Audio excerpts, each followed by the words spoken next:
सदा सत्स्वरूपं चिदानन्दकन्दं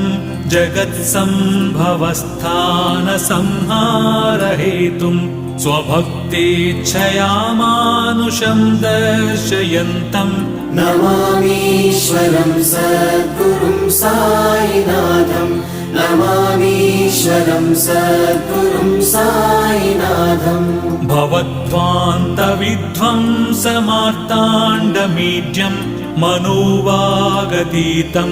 मुनिर्ध्यानगम्यं जगद्व्यापकं निर्मलं निर्गुणं त्वां नमामीश्वरं सद्गुरुं साईनाथं नमामीश्वरं सद्गुरुं साईनाथम् भवाम्बोधिमग्नार्दितानां जनानां स्वपादाश्रितानां